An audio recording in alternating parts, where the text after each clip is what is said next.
Kingdom Revival Outreach ni huduma iliyojikita katika kuleta uamsho wa ufalme wa Mungu katika kila nyanja ya maisha. Tumetumwa kuamsha watu kuishi katika uzima wa Mungu, yani Zoe.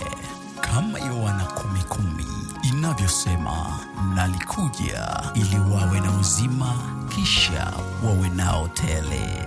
Hivyo tunaamini katika maisha ya ushindi, yani ya kifalme, dhidi ya dhambi, magonjwa, umasikini na kila uchafu wa dunia hii, kwa jina la Yesu Kristo, ikiongozwa na watumishi wa Mungu Sefoni na Agnes Sospita. Kingdom Revival Outreach ni chombo cha uamsho mkubwa wa Roho Mtakatifu hapa duniani. Miongoni mwa utakayojifunza katika somo hili: kwa uhai wetu umefichwa pamoja na Kristo katika Mungu. Wanasema ili tuenende katika upya wa uzima, lazima tuyafikiri na tuyapende yale yaliyo juu Kristo aliko, ambako ndiko na sisi tuliko sasa hivi. Roho zetu ziko na Mungu juu, viungo viko hapa chini. Ili kuvishusha vya rohoni kuja chini, ndio anasema hivi, tuyatafakari yale yaliyo juu. Karibu. Haki ni asili ya Mungu ya kuwa sahihi. Kwa hii haki ni asili ya Mungu ya kuwa sahihi. Kwa maana hiyo, inapowekwa ndani yako, inakupa ule uwezo wa kutenda kwa usahihi. Kwa Efeso sura ya 4 kuanzia mstari wa 17 mpaka 24. Basi nasema neno hili tena, nashuhudia katika Bwana, tangu sasa msienende kama mataifa waenendavyo katika ubatili wa nia zao. Msienende kama mataifa waenendavyo katika ubatili wa nia zao, ambao akili zao zimetiwa giza, nao wamefarikishwa na uzima wa Mungu kwa sababu ya ujinga uliomo ndani yao, kwa sababu ya ugumu wa mioyo yao, ambao wakiisha kufa ganzi wanajitia katika mambo ya ufisadi, wapate kufanyiza kila namna ya uchafu kwa kutamani. 20. Bali ninyi sivyo mlivyojifunza Kristo. Muona? Bali ninyi sivyo mlivyojifunza Kristo, ikiwa mlimsikia mkafundishwa katika yeye, kama kweli ilivyo katika Yesu. Mvue kwa habari ya mwenendo wa kwanza utu wa zamani. Muona? Narudia tena 22. Mvue kwa habari ya mwenendo wa kwanza utu wa zamani, unaoharibika kwa kuzifuata tamaa zenye kudanganya, na mfanywe wapya katika roho ya nia zenu. 24. Sasa nisikize kwa makini. Mkavae utu mpya ulioumbwa kwa namna ya Mungu katika haki na utakatifu wa kweli. Turudie mstari wa 24 wote. Mkavae utu mpya. Turudie. Mkavae utu mpya ulioumbwa kwa namna ya Mungu katika haki na utakatifu wa kweli. Amen. Ndio maana nimesema haki inakupa uwezo wa kusimama mbele za Mungu bila hatia. Haki tuliipata baada ya kufa au kufufuka kwa Yesu. Ayasemeni, haki tuliipata baada ya kufa au kufufuka? Kufufuka kwa Bwana Yesu. Safi sana. Haki tuliipata baada ya kufufuka kwa Bwana Yesu. Nilisema hivi, katika kifo cha Yesu kiliondoa utu wa kale, kwa maana ya kwamba utu wa kale ulisulubiwa pale msalabani. Utu wa kale ulikuwa umechangamana na dhambi, sawa? Utu wa kale ndio ule mtu mwenyewe wa kale, ile kiumbe cha zamani, Adamu wa kwanza, ile mwanadamu wa asili, ndio utu wa kale. Kwa hiyo ulikufa msalabani. Ndio maana Biblia inasema, inatumia neno ondoleo la dhambi, sio msamaha wa dhambi. Ni kweli utakutana neno msamaha, lakini ukisoma deep, Yesu alichokifanya ni ondoleo la dhambi, kwa sababu ile asili ya zamani ilikuwa imechangamana na dhambi. Yaani Mungu akimwangalia mtu anaona dhambi, anaona shetani. Ndio hivyo, ndio maana Mungu alikuwa akipata ghadhabu, kwa sababu Mungu si anachukia dhambi. Kwa akichukia dhambi, anajikuta sasa uwezo kutenganisha dhambi na mtu.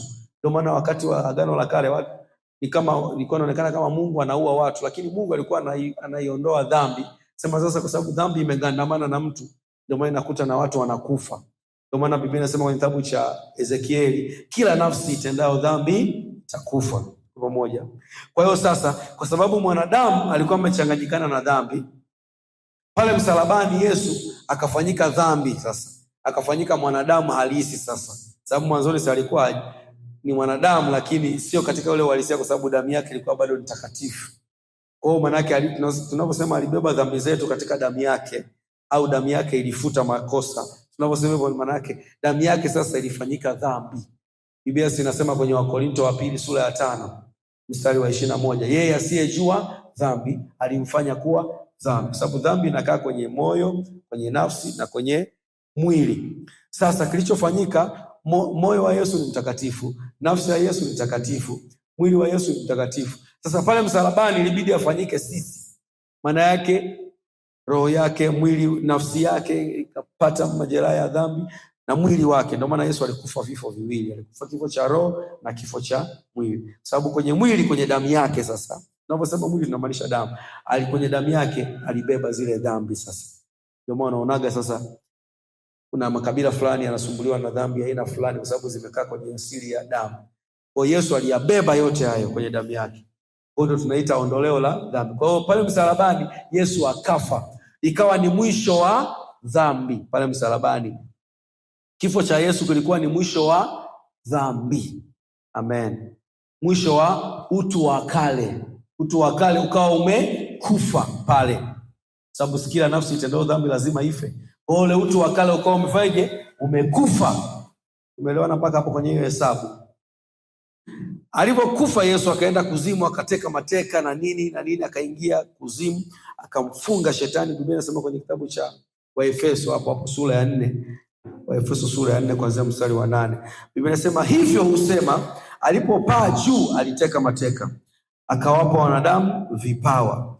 Mstari wa 9. Basi neno hilo alipaa maana yake nini kama sio kusema kwamba yeye naye alishuka mpaka pande zilizo chini za nchi? Mbona sasa Yesu ili aweze kwenda kuzimu ilibidi afanyike dhambi. Ndio maana alisema ninautoa uhai wangu, kwa sababu yeye ni uzima wa Mungu. Uzima haujui dhambi.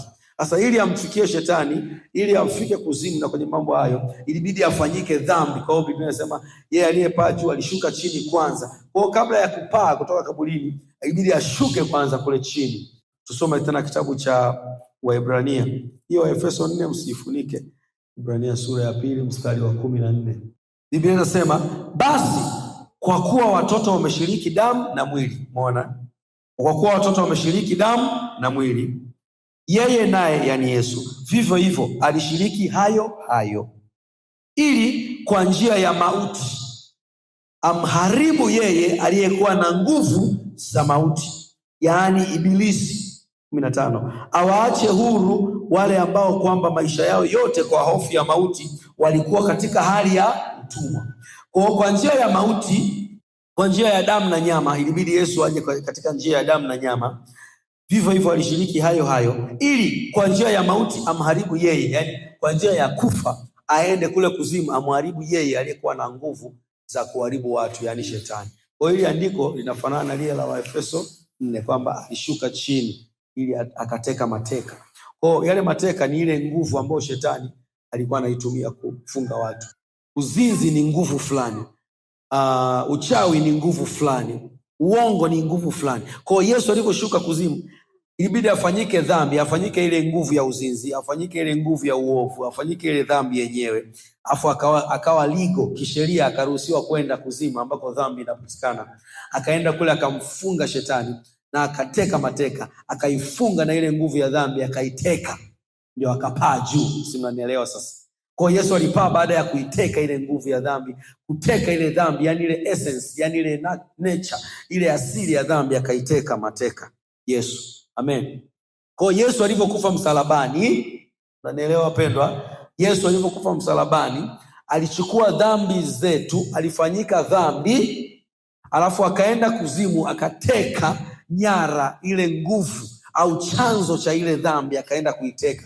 Baada ya hapo akateka shetani, akanyang'anya mamlaka ya shetani, akamnyang'anya funguo za kuzimu, akamnyang'anya mamlaka zote, na akanyang'anya nguvu zote anazozitegemea. Baada ya hapo, kwa uwezo wa Roho Mtakatifu, sasa Roho Mtakatifu akamfufua nani? Yesu. Kwa kumbuka, Yesu alikufa kama dhambi, ndio maana walifikiri wamemweza. Lakini Roho Mtakatifu akaja akamfufua nani? Bwana Yesu.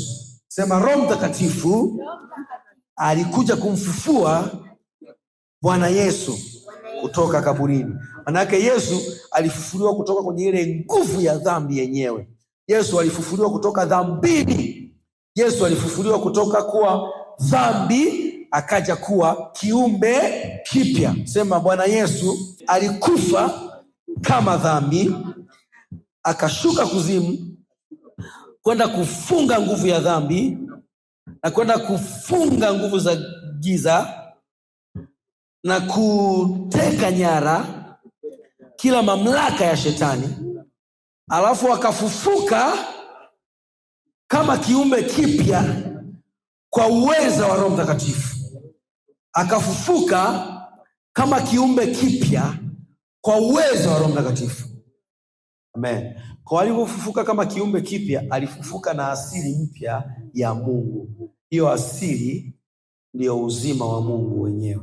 Huo uzima, Biblia inasema, umeumbwa katika haki. Sema, huo uzima wa milele umeumbwa katika haki na utakatifu wa kweli. Ndio ile andiko tulisoma kwenye Waefeso 4. Kwa turudi sasa Waefeso yetu hapa. Waefeso sura ya 4 sasa. Ndio hapo sasa inasema 24, mkavae utu mpya ulioumbwa kwa namna ya Mungu. Kwa hiyo huu utu mpya umeumbwa kwa namna ya Mungu. Sema, mimi niliyeokoka nina utu mpya ulioumbwa kwa namna ya Mungu. Mimi na Mungu tunafanana. Kwa hiyo huu utu mpya umeumbwa kwa namna ya Mungu. Alafu anamalizia hapo mwishoni ya kwamba katika utu mpya umeumbwa kwa namna ya Mungu, katika haki na utakatifu wa kweli. Kwa hiyo huu uzima wa milele, huu uzima wa Mungu umeumbwa katika haki. Haki ndio kusimama mbele za Mungu bila hatia, na haki ndio huo uwezo wa kutenda bila kukosea. Sasa kwa hiyo huu utu mpya umeumbwa katika haki, maana yake unakusababisha unasimama mbele za Mungu bila hatia, ile asili ya Mungu. Alafu una uwezo wa kutenda kama Mungu, maana yake una uwezo wa kuishi bila kukosea.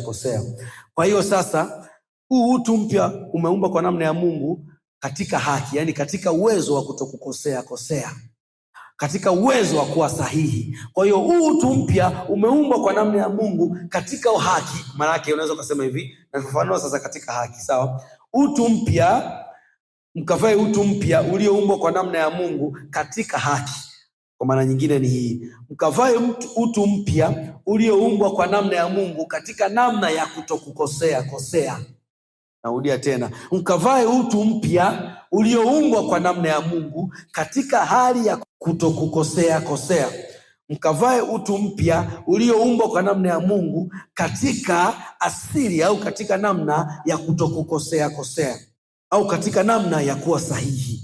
Mkavae utu mpya ulioumbwa katika namna ya Mungu katika namna ya usahihi au namna ya kutokukosea. Kwa tumepewa uwezo wa kutokukosea katika huu utu mpya. Huu utu mpya ulipatikana kwa kufufuka kwa Bwana Yesu Kristo. Bwana Yesu alipofufuka, alifufuka na huu utu mpya, na sisi wote tuliomwamini tulipewa huu utu mpya. Tulivyopewa huu utu mpya unatusababisha tusikosee, kwa sababu huu utu mpya umeumbwa katika haki na utakatifu wa kweli. Haki ni uwezo wa kusimama mbele za Mungu bila hatia, lakini haki pia ni asili ya Mungu ambayo inatupa uwezo wa kusimama mbele za Mungu bila hatia, lakini ni asili ya Mungu inayotupa kutenda kwa usahihi. Kwa Biblia inasema huu utu mpya tuliopata umeumbwa katika namna ya kufanya kwa usahihi kama Mungu. Haleluya. Sema, mimi nimeumbwa katika namna ya Mungu, katika namna ya kutokukosea, katika namna ya kumpendeza Mungu. Haleluya. ulipookoka umepewa nini? Utu mpya. Maana umepewa, moyo wako umefanyika upya, uko ndani ya moyo, sawa? Alafu huo moyo wako ulivyofanywa upya umepewa uwezo wa kutokukosea, uwezo wa kuishi kama nani? Mungu. Sema mimi nina uwezo wa kuishi kama Mungu, kupenda watu, kusamehe, kuishi vizuri na watu, sawa? Kushinda dhambi, sawa? Huo uwezo umepewa ndani yako humo moyoni, sawa? Amen. Sasa tuanzie mstari wa 17 tena ili kuonesha sasa kwa nini amekuja kuongea neno hili. Basi nasema neno hili tena, nashuhudia katika Bwana, tangu sasa msienende kama mataifa waenendavyo. Kwa hapa anaanza kuonesha utofauti sasa. Mataifa hawana utu mpya, alafu sisi tuna utu mpya. Kwa sababu Mungu ni mtakatifu, Mungu ni mwenye haki. Manake Mungu anatenda mambo kwa usahihi. Mungu haongei uongo, Mungu hadanganyi, Mungu sio mwasherati, Mungu sio mzinzi, Mungu sio mchukiaji, si ndio? Mungu anapenda watu, si ndio? Asana kuonesha na wewe alivyokupa huu utu mpya, amekutofautisha na dunia. Manake amekupa haki, amekupa ule uwezo wa kutenda kwa usahihi kama yeye. Haleluya. Sasa ndio maana anasema hapa, msienende kama mataifa wanendavyo katika ubatili wa nia zao. Maana katika ubatili wa fahamu zao, mindset, ambao akili zao zimetiwa giza, nao wamefarikishwa na uzima wa Mungu. Manake hao watu wanaotenda dhambi wamekufa, yani wamefarikishwa na uzima wa Mungu. Ni kama mtu aliyefariki. Mtu aliyefariki si hayupo kwenye uzima huu wa dunia, si ndio? Hasa katika ulimwengu wa roho, mtu anaweza akawa anaishi lakini amefariki katika Mungu. Yani amekufa, yani hayupo, anahesabika amekufa. Kila ambaye hajaokoka ni amefarikishwa, manake amekufa katika, ana utu wa Mungu. Kwa mtu yote ambaye hajaokoka manake anahesabika amefanyaje? Amefariki. Sema mtu yoyote ambaye hajaokoka anahesabika amefariki au amekufa. Ndio hapa neno linavyosema wamefarikishwa na uzima wa Mungu. Kwa Mungu ndio uzima. Mtu yote ambaye hajaokoka manake hayupo kwenye ule uzima, manake amefariki. Ndio Biblia inasema hivyo. Amen. Sasa hapa inaendelea kusema, kwa sababu ya ujinga uliomo ndani ya mioyo yao, kwa sababu ya ugumu wa mioyo yao. Kwa ule ujinga wa neno la Mungu na ugumu wa mioyo yao ndio kisababu ya kwamba wametolewa kwenye uzima wa Mungu, ambao wakisha kufa ganzi wanajitia katika mambo ya ufisadi. Mtu aliyefariki hajui kinachoendelea huku, kwa hiyo anaishi katika ulimwengu mwingine, si ndio? Kwa mfano waliokufa hapa duniani wameishi, wako kwenye ulimwengu mwingine. Kwa kama mtu anaishi hapa duniani sasa hivi na amekufa, maana yake hajaokoka, anaishi katika ulimwengu mwingine, maana yake ndio haya, anaishi katika matendo maovu. Yeye hajui kama amekufa, maana yake yuko kwenye ulimwengu mwingine, anawaza mambo tofauti na wewe, anafikiri tofauti, anaongea mambo ya ovyo, kwa sababu amekufa. Yani yuko kwenye ulimwengu mwingine tofauti na wewe ambaye uko kwenye ulimwengu wa Mungu wa uzima. Kwa hapa anasema hivi, ambao wakiisha kufa ganzi wanajitia katika mambo ya ufisadi, wapate kufanyiza kila namna ya uchafu kwa kutamani. Afu 20 sasa anakuja kusema, bali ninyi, sema bali mimi. Anasema bali ninyi sivyo mlivyojifunza Kristo, ikiwa mlimsikia mkafundishwa katika yeye, kama kweli ilivyo katika Yesu, mvue kwa habari ya mwenendo wa kwanza, utu wa zamani.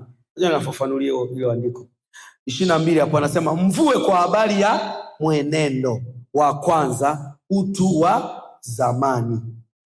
Utu wa zamani ndio hawa ambao hawajatenda dhambi wanao. Sisi tulivyookoka tukapata utu mpya ambao umeumbwa kwa namna ya haki na utakatifu, sawa? Ila sasa unakuta mtu ameokoka ana utu mpya na ana haki na utakatifu, lakini bado anatenda matendo fulani. Nisikize vizuri. Unakuta bado anatenda matendo fulani ili hali ameokoka. Shida yake sio asili. Sio kwamba ile asili haipo. Ile asili ipo ya Mungu ya kutenda kwa usahihi. Ile asili imo ndani yake. Hasa Biblia inasema hapa, huyo mtu anatakiwa avue kwa habari ya mwenendo, sio kwa habari ya utu. Sababu utu anao tayari, asili anayo tayari. Anachotakiwa avue ni habari ya mwenendo. Kuna tofauti ya mwenendo na asili. Nielewa sasa. Kwa mfano, nitoe mfano rahisi. Mtu anaweza akawa ni mwanaume lakini kwa mwenendo wake anafanya mambo ya kike. Unanielewa sasa? Maana yake asili yake ni ya kiume, hiyo ndio asili yake, lakini anafanya mambo ya jinsia ke. Kwa tatizo sio asili, tatizo ni mwenendo wake. Kwa sasa na hapa Mungu anasema sisi ambao tumeokoka, tumevaa utu mpya, tunatakiwa tuvue kwa habari ya mwenendo. Yaani mienendo yetu sasa itende kwa usahihi kwa sababu ya asili, kama asili iliyoko ndani yetu. Kama asili yetu ni ya kiume, tutende kiume. Kama asili ni ya kike, mtu atende kike. Kwa mfano wa kidunia tu. Umetoa sawa? Maana yake katika Mungu ni hivyo. Kama asili yako ni ya Mungu, maana yake umepokea utu mpya. Maana yake anasema kwa habari ya mwenendo wako sasa, vua utu wa kale. Utu wa kale ulishauvua msalabani. Sawa, ulipomwamini Yesu ukapewa utu mpya. Kwa utu wa kale hauko ndani yako. Ila kuna mwenendo wa kale. Umenielewa sasa? Mwenendo wa kale ni matendo ya kale ambayo bado yamerekodiwa kwenye ufahamu wako au kwenye mwili wako. Umeona? Ila kwenye roho yako wewe ni mtu mpya. Ila kwenye akili unaweza kuwa bado una mawazo ya zamani, mawazo ya kusema uongo, mawazo ya kudanganya, mawazo ya kufanyeje kwenye ufahamu wako. Kwa ndo hapa anasema hivi, mvue kwa habari ya, ndio mstari wa 20 sasa. Bali ni 22, mvue kwa habari ya mwenendo wa kwanza, utu wa zamani. Kwa utu wa zamani tulishauvua, lakini kimwenendo inaonekana kama bado unatembea sawa sawa na utu wa zamani. Kwa ndo maana anasema kwa habari ya mwenendo sasa. Kwa hiyo alafu anasema hivi, unaoharibika kwa kuzifuata tamaa zenye kudanganya, na mfanywe wapya katika roho ya nia zenu. Umeona? Mfanywe wapya katika roho ya nia zenu, mkavae utu mpya ulioumbwa kwa namna ya Mungu katika haki na utakatifu wa kweli. Kwa hawa wanaoambia mkavae utu mpya tayari wanao, ila wauvalie wapi? Kwa kuvua utu wa zamani na kuvaa utu mpya. Tuliuvua na utu wa zamani kupitia tulipookoka, tulipomwamini Bwana Yesu. Sawa? Ila hapa anachoongelea ni kwa habari ya mwenendo. Sasa mwenendo anasemaje? Anasema hivi, na mfanywe wapya katika roho ya nia zenu. Umeona? Kwenye nia, kwenye roho hapo, kwenye nia ndio kwenye ufahamu. Mahali ambapo mawazo yanakaa, mahali ambapo unafanya maamuzi, mahali ambapo kuna hisia zinakaa. Ndio anasema hapo sasa ndio tuvue, kwa sababu hapo ndipo kuna utu wa kale. Utu wa kale kwa maana ya kimwenendo, kwa sababu kuna zile rekodi za zamani. Ila utu wa kale uliondoka kabisa ulipookoka, maana yake roho yako ilizaliwa upya. Ndio maana kila mtu akiwa ndani ya Kristo anakuwa kiumbe kipya. Lakini yale matendo ya zamani ni kama bado yanaonekana yapo. Ila yapo kwenye nini? Kwenye ufahamu. Kwenye tunaita kwenye nafsi. Kwenye nafsi. Kwa roho yako imeokolewa, lakini nafsi inakuwa bado ina rekodi za mambo ya kale. Ina rekodi ya kudanganya. Kwenye nafsi ndipo unapowaza, sawa? Kwenye nafsi yako ndipo unapofikiri. Kwenye nafsi yako ndipo kuna taarifa zote. Yaani kwa mfano nikikwambia fulani bwana wewe una akili sana, hilo neno linaenda linakaa kwenye nafsi. Alafu pale ndipo kuna hisia pia zinakaa. Kwa kwenye nafsi ni nyumba ya vitu vitatu. Nafsi ni nyumba ya ufahamu. Nafsi ni nyumba ya ufahamu au uwanja, unaweza kusema uwanja au nyumba vyovyote. Nafsi ni nyumba ya ufahamu, utashi, namba 2, ufahamu namba 1, utashi namba 2, namba 3 hisia. Nafsi ni nyumba ya ufahamu, utashi na hisia. Ndio hapa Biblia hilo neno nafsi unaweza usiliona kila mara. Sehemu nyingine Biblia inatumia neno nia. Kwa maana anasema badilini nia zenu. Hapa anasema mfanye wapya katika roho ya nia zenu. Hilo neno nia zenu, nia ndio nafsi hapo inatumika. Maana yake ni nini? Kwenye nafsi kuna ufahamu. Ufahamu ni mahali ambapo taarifa zote zinakaa. Tunaanza sasa, ufahamu ni nini? Ufahamu ni mahali ambapo taarifa zote zinakaa. Taarifa za picha, taarifa za maneno, taarifa za vitendo ulivyofanya, taarifa za chochote. Kwenye nafsi nimesema ni nyumba ya ufahamu, utashi na hisia. Sasa tunaanza kwenye ufahamu. Ufahamu ni mahali gani? Ufahamu ni chombo cha kupokelea taarifa, au ni mahali ambapo taarifa zote zinakaa. Kwenye ufahamu. Ufahamu ni mahali ambapo taarifa zote zinakaa. Nafsi ina vyumba vitatu. Chumba cha kwanza ni ufahamu, chumba cha pili ni nafsi, Chumba cha kwanza ni ufahamu, chumba cha pili ni utashi, chumba cha tatu ni hisia. Hivyo ni vyumba vilivyoko kwenye nyumba inaitwa nafsi. Sasa chumba cha kwanza ni ufahamu. Kwenye ufahamu ni mahali ambapo taarifa zote zinakaa, au wengine wanaita akili, mind. Huo ufahamu kwa Kiingereza ni mind au understanding. Mind au akili kwa Kiswahili wanaita, au ufahamu, ambapo akili ipo sasa.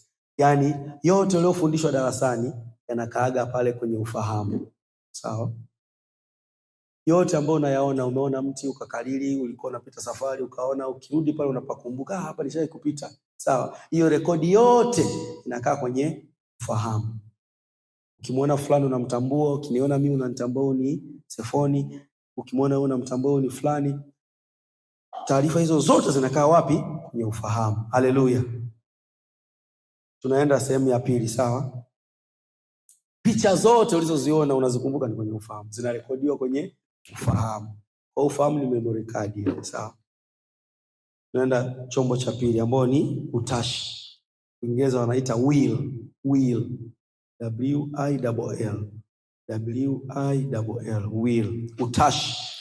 Utashi ni mahali ambapo unatumia kufikiri.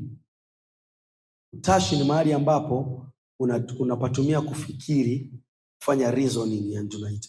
Unapatumia kufikiri. Utashi ni mahali ambapo tunatumia kufikiri au kuchambua taarifa. Kwa zile taarifa kwenye ufahamu zikifika, mahali ambapo zinachambuliwa ni kwenye utashi. Utashi ni mahali pa kufikiria au mahali pa kuchambua taarifa. Kwa mfano, umeona picha chafu. Kwa bahati mbaya labda ulikuwa unapita Facebook au ulikuwa unaangalia TV, ikapita mapicha machafu. Unaweza ukaamua kuendelea kuangalia mapicha machafu, au ukaamua ukamfuata yule mwanamke ukamtongoza, au ukaamua ukapotezea. Pale kwenye utashi ndio panafanya hiyo kazi. Unachakata taarifa. Je, niendelee kumfuatilia huyu mdada, au je niachane naye, au nipotezee kabisa? Sawa? Au mtu amekutukana, amekwambia fulani wewe mjinga.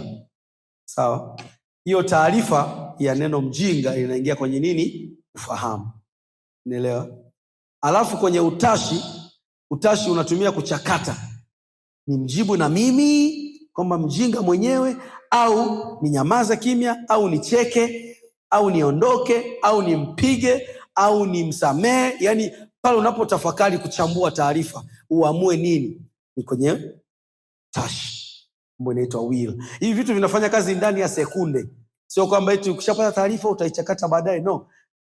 Ni hapo hapo. Simuona kama hapa ninahubiri, unachakata hapo hapo. Yaani ni kitu kinachoendelea hapo hapo. Ninaingiza taarifa na unaichakata hapo hapo. Unaichakata niandike au niache. Kwa mfano hapa nilivyoongea sijui haki ni nini, ukachukua daftari ukaandika. Maana yake taarifa ilivyoingia kwako, haki ni moja kwa moja ukafanya mchakato kwamba niandike. Sawa? Ulivyoandika tunaingia sehemu ya tatu ambayo ni ya hisia. Sasa hisia ndio inakupeleka kwenye maamuzi. Hisia ni sehemu ya kukupeleka kwenye maamuzi. Hisia ni sehemu ya kupeleka kwenye matendo. Kupeleka kwenye matendo. Hisia ni ndio mahali pa kwenda kutendea sasa. Kwa hisia, ukishahisi kitu, sawa? Ukishahisi labda ni hisi nini? Na hisi kuandika. Zile hisia, kwenye hisia kule kunaachiliwa homoni. Yaani hisia sasa zile, kwa sababu huu ni ulimwengu wa roho. Ulimwengu wa roho uje mwilini, kuna teknolojia hapo Mungu aliumba, tunaita neurotransmission. Yaani semaje, neurotransmission. Neuro kwa Kiswahili tunaita neurotransmission.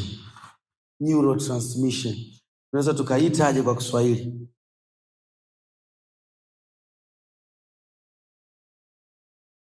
Neurotransmission. Kiswahili chake naona inasema vizuri, ni uhamishaji wa taarifa.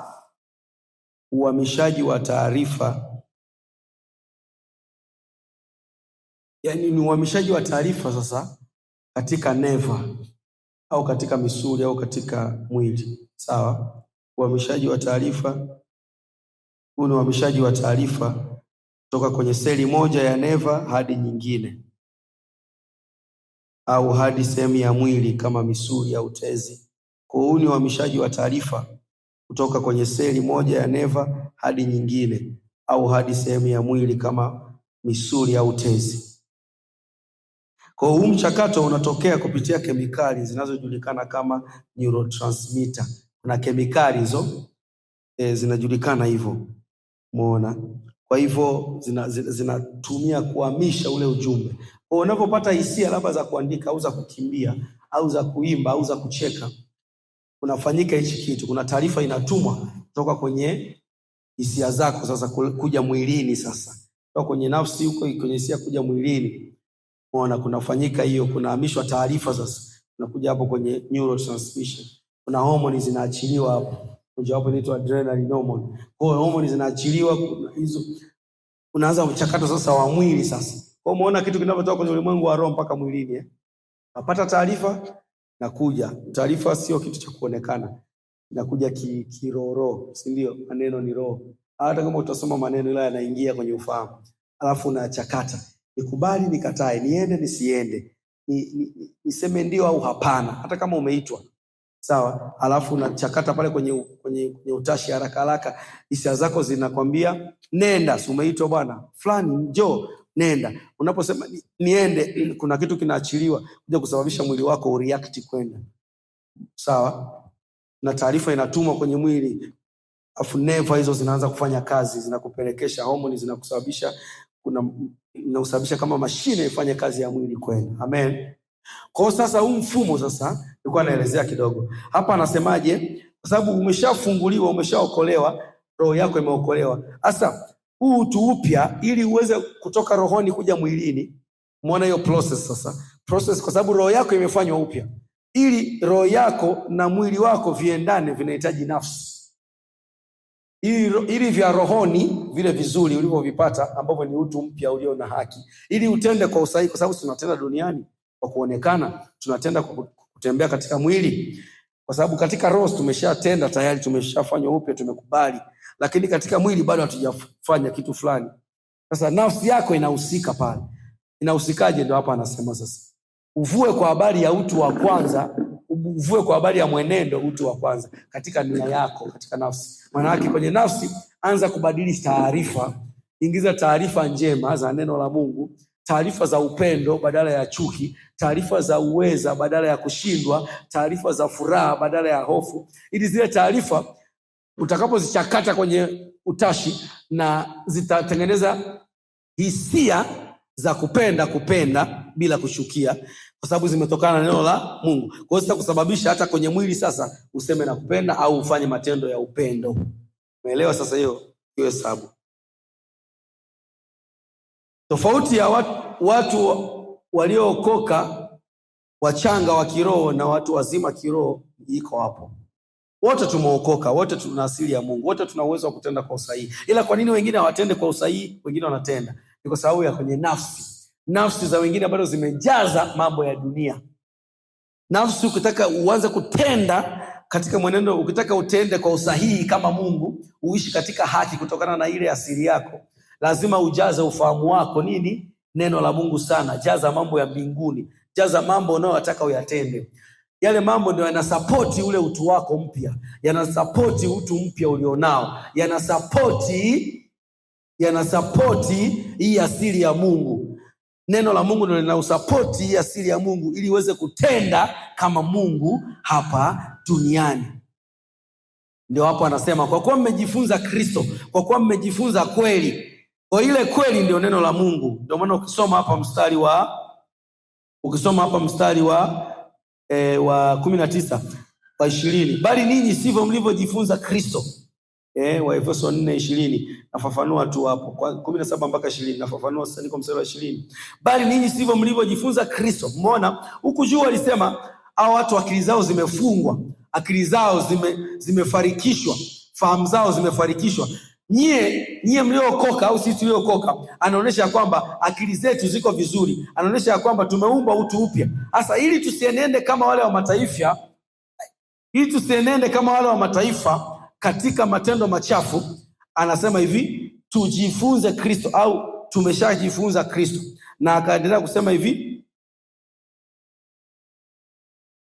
bali ninyi sivyo mlivyojifunza Kristo. 21. Ikiwa mlimsikia mkafundishwa katika yeye, kama kweli ilivyo katika Yesu. Kwa hiyo kweli ni neno la Mungu. Kwa hapa anasema hivi, hii kweli ndio anasema na mfanywe wapya katika roho ya nia zenu. Mfanywe wapya kupitia nini? Kupitia kweli, kupitia Kristo. Kwa huyu Kristo ambaye ndio haki ya Mungu, ambao ndio huu uzima mpya, ambao huu uzima una haki. Anasema hivi, tunapojifunza sana Kristo, tunapojifunza sana hii kweli, ndio tunafanywa upya nia zetu sasa. Ambapo ndio unapofanywa upya nia yako, yani huo ufahamu, matendo, nafsi ya kwenye nafsi. Unapofanywa hapo upya, ndivyo ambavyo utakuwa na mwenendo sawasawa na ule utu mpya ulioumbwa. Sema amen kama umenielewa.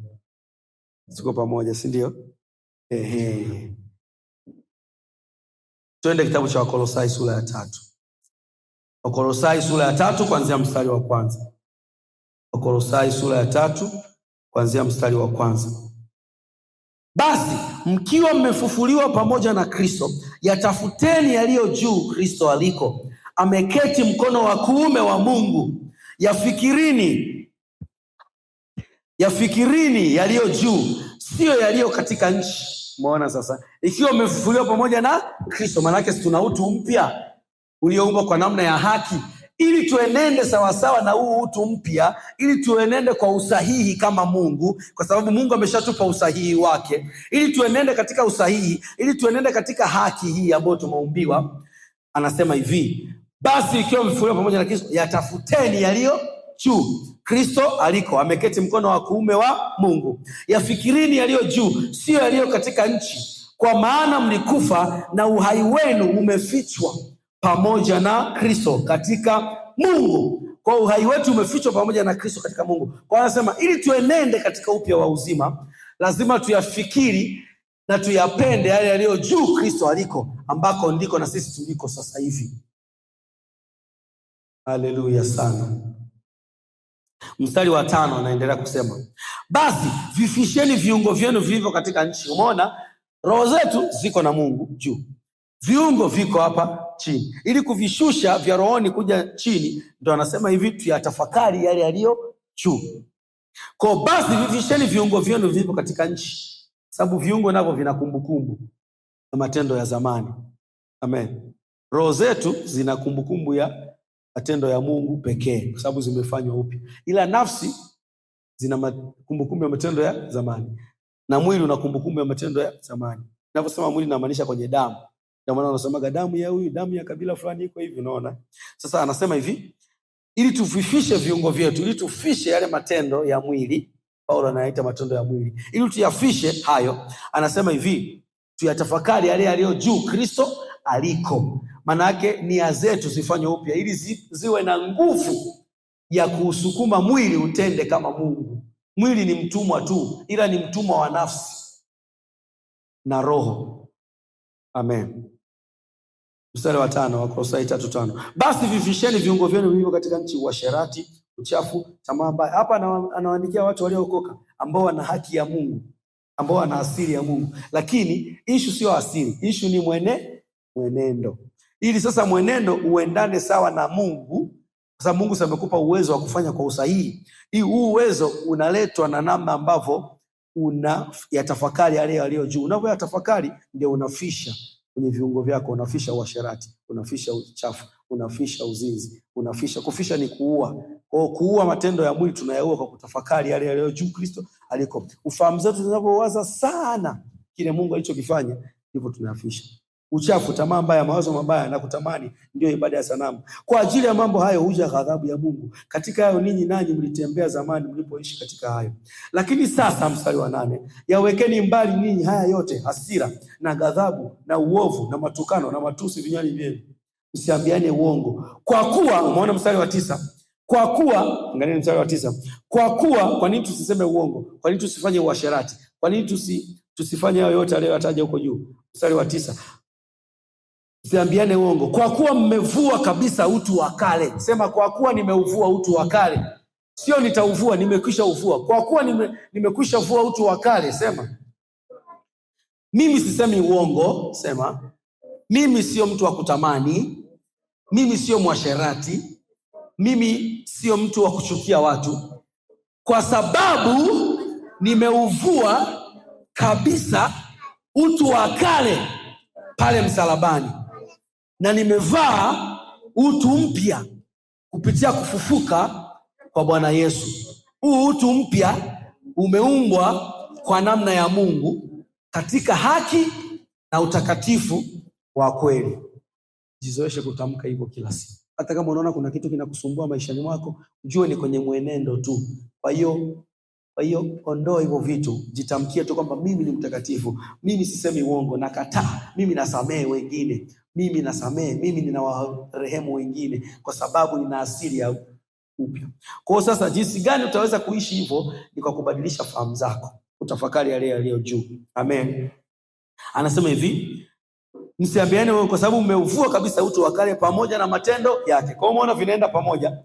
Kule tuliangalia utu wa zamani na mwenendo, au utu mpya na mwenendo. Hapa napo tumeona msiambiane uongo kwa kuwa mmeuvua kabisa utu wa kale pamoja na matendo. Kwa hiyo kuna utu na mwenendo au matendo. Utu, matendo. Kwa hiyo unaweza ukawa na utu mpya wenye haki na ukawa na matendo ya zamani. Ndio hapa anasema ili kutoa matendo ya zamani kwenye utu mpya, fanya nini? Waza yaliyo juu Kristo aliko. Badilisha nia yako, ufikiri upya, jaza neno la Mungu kwenye ufahamu wako. Neno la Mungu litakupa kuwa na feelings au hisia za kimungu, hisia za kupenda na sio za kuchukia, hisia za kufariji na sio za kuponda wengine. Ndio anachosema. Ndio maana hapa anasema hivi mstari wa 10, mkivaa utu mpya unaofanywa upya upate ufahamu sawa sawa na mfano wake yeye aliyeumba. Umeona? Utu mpya huu tuliouvaa tayari. Tunauvaaje? Huu mtu mpya tulioupokea kwa kufa na kufufuka kwa Yesu, tunauvaa kupitia ufahamu. Hapa anasema upate ufahamu sawa sawa na yeye aliyeumba. Maana yake uwe na akili sawa sawa. Ufahamu ni nini? Ufahamu ndio hapo kwenye taarifa unapoweka. Umeelewa sasa vizuri? Kwa maandiko yanajitetea mwenyewe. Bible yake inajieleza tu vizuri.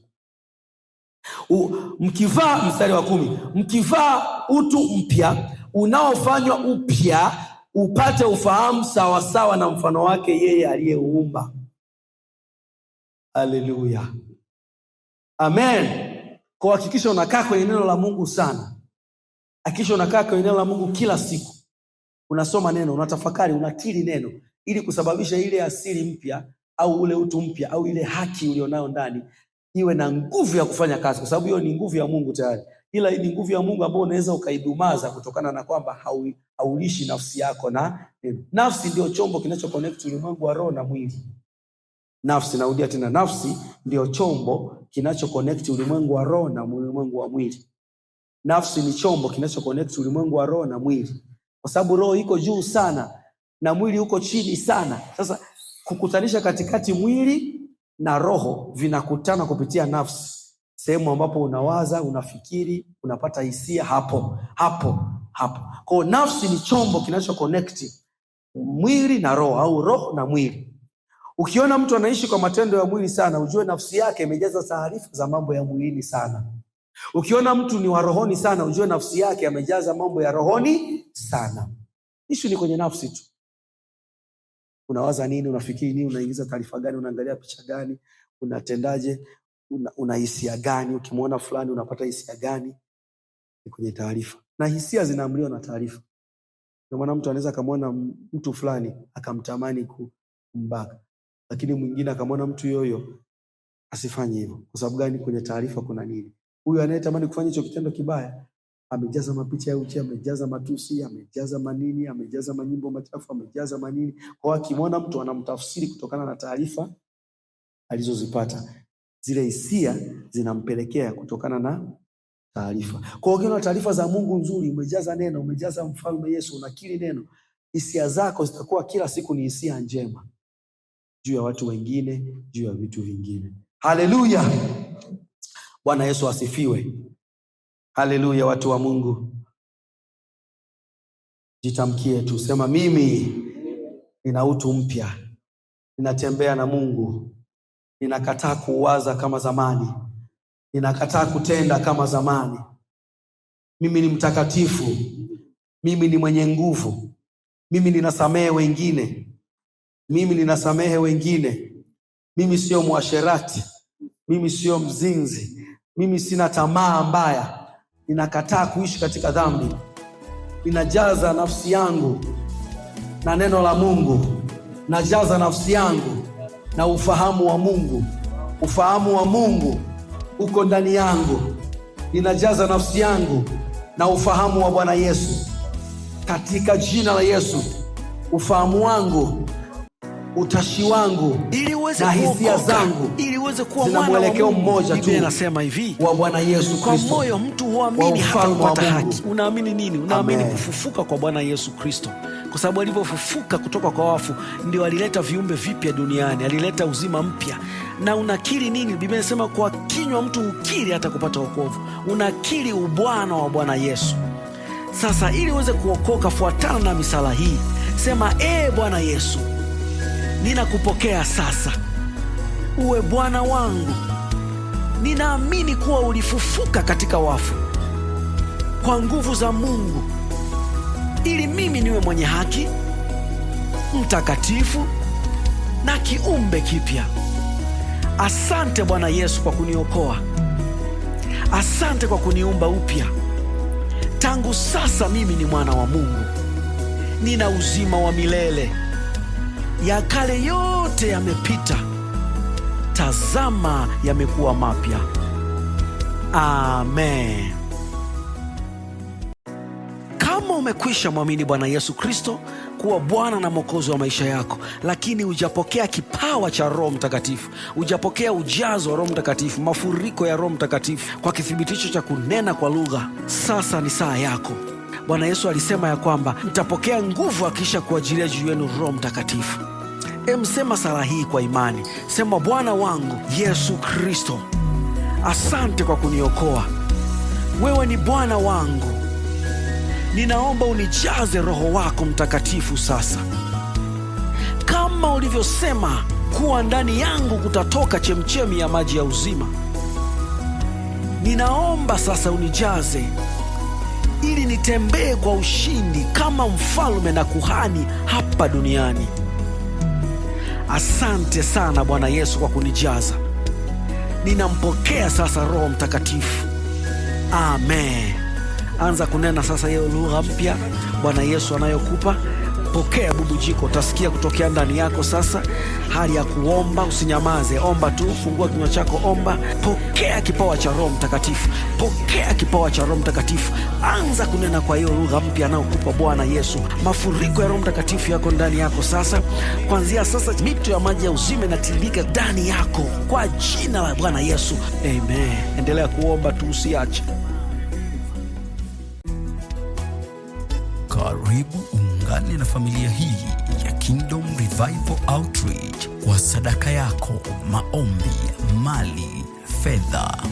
Tunahubiri Injili mitaani, kwenye vyombo vya habari, mikutano ya Injili, kufikia wasiojiweza katika jamii zetu na wale waliofungwa na madawa ya kulevya, walioachwa, wafungwa na kazi nyingine nyingi za kusababisha ufalme wa Mungu uenee na uamsho wa Roho Mtakatifu kuwa mkubwa kila kona ya Tanzania na dunia nzima. Mungu akubariki sana unaposhiriki utume huu.